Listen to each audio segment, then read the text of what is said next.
Today, I got an opportunity handed to me that I just couldn't turn down. In front of you, we have the CS63, a Tier 10 Polish collector medium that is currently in testing. Next update, this vehicle will be released as part of a tech tree alongside a bunch of other Polish mediums ranging from like Tier 6 and up.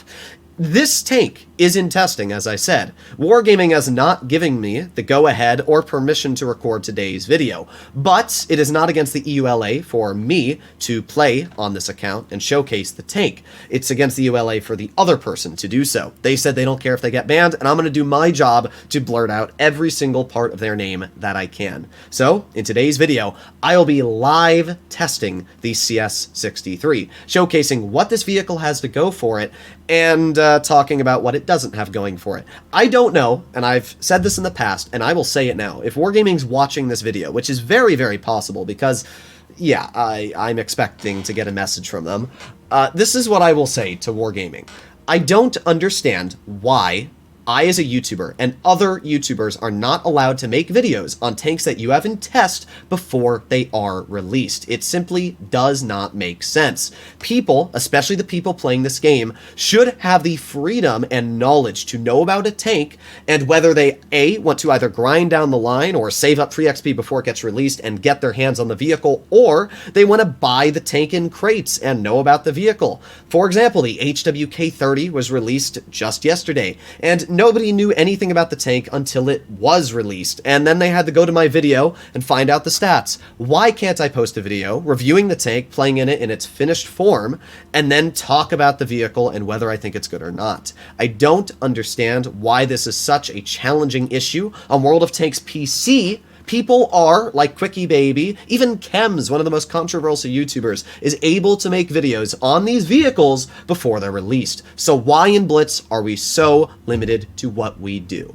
All I'm doing as a content creator is trying to give the people who watch these videos more information at their disposal. And you are taking it away. So please understand that this video is just here to help people get what this tank's main idea is and how it is most likely going to play when it's released. With that aside, let's get straight into it, starting off with the statistics of this vehicle. Now, I've briefly talked about the stats just the other day in the test server, and the vehicle is the same right now. It's pretty mediocre. It's got 0.317 dispersion, which is meh, and its aiming time is 3 seconds, which is nothing good, but it's not bad either. The alpha is 340, so pretty average for a medium, and the penetration is really one of the major red flags I've seen. It's 305 millimeters of APCR. Why do vehicles like the Caro get upwards of 326 millimeters, but this only gets 305? It's something that I really don't understand that clearly as of right now, so kind of weird, but oh well, it's not the end of the world. The tank has 8 degrees of gun depression, which is decent. It's enough to work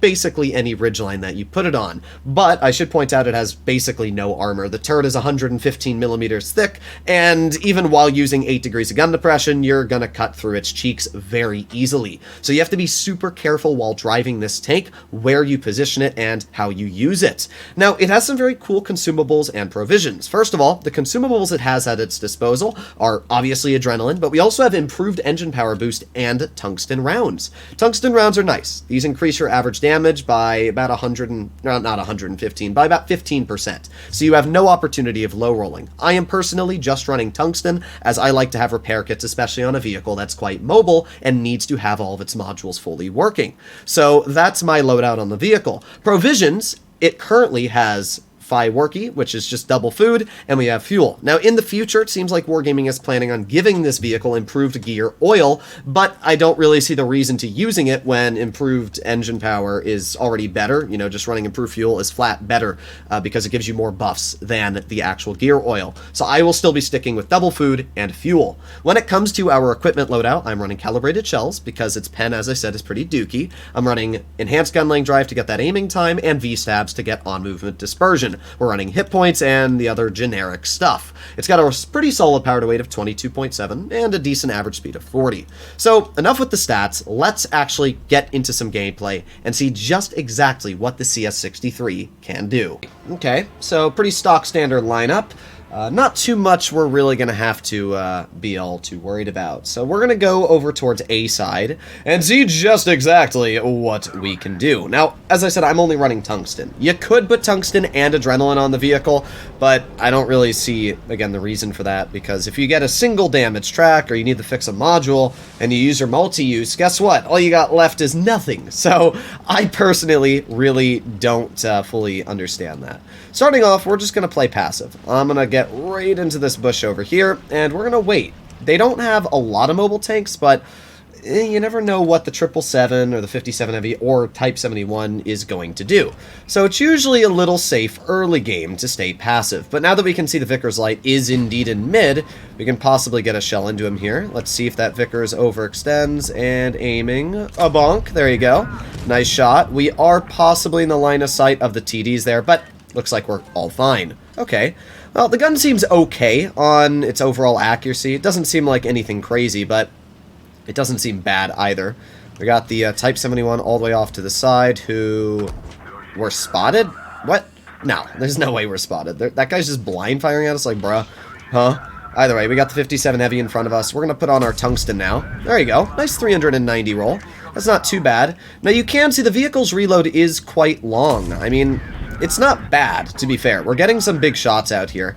And with our tungsten, we can guarantee we will kill this 57 Heavy. So, not too bad so far. We got the enemy Škoda T50 off to the side, and our 62A is fighting him. I believe that my 62A should pretty easily be able to kill that player, especially because he looks to be AFK.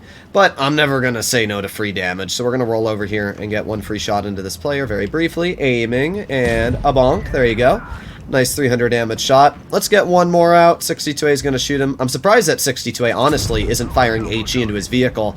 I guess he just doesn't really know to.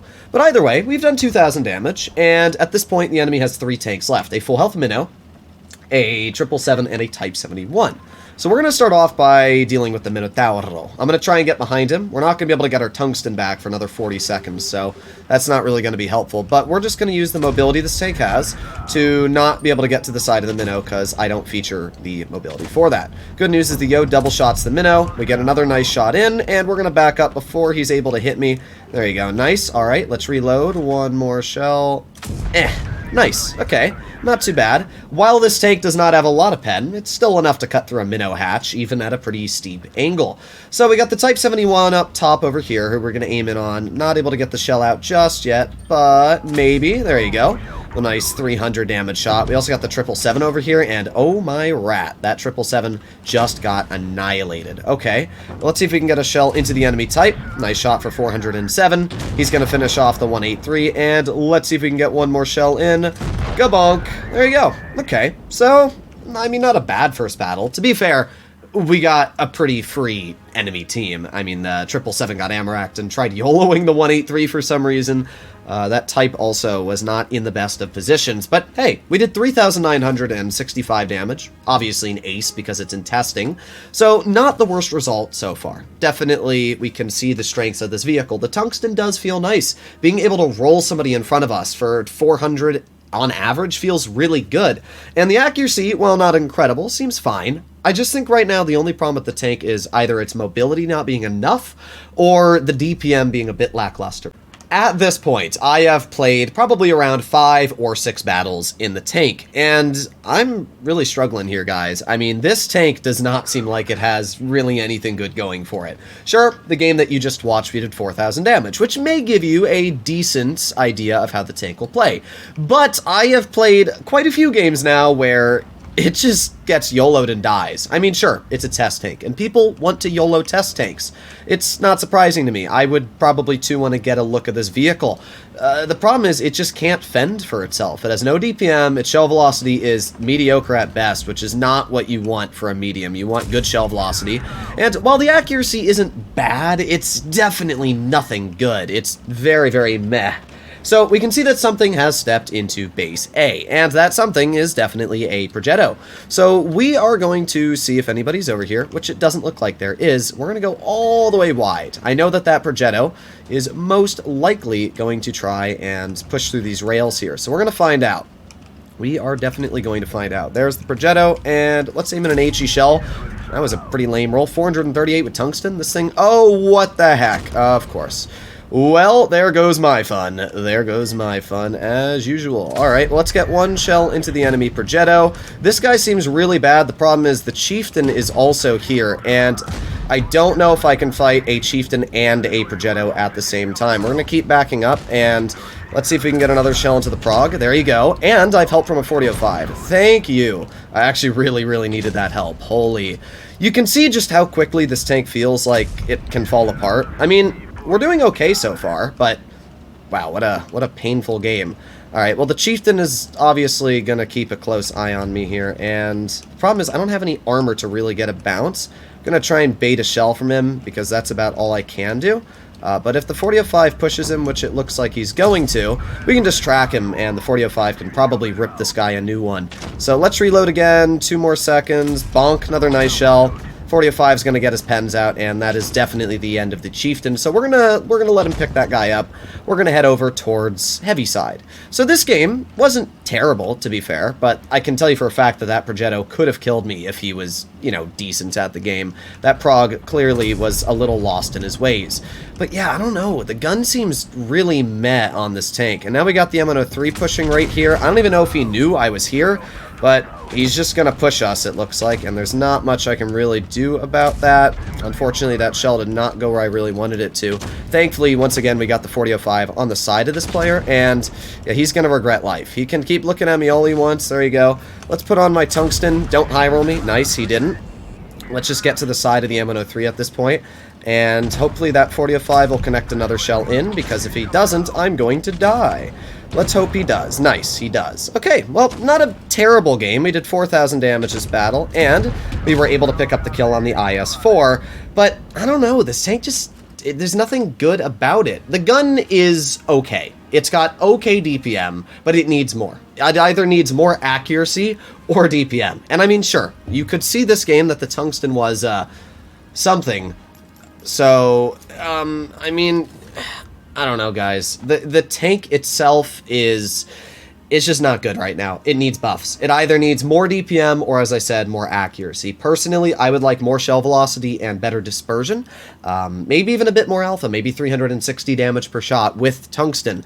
The consumables are not going to save this vehicle. And yeah, it's weird. It's not what I would consider a fun tank to drive, and currently I would highly recommend to not go for this tank line when it is released into the game.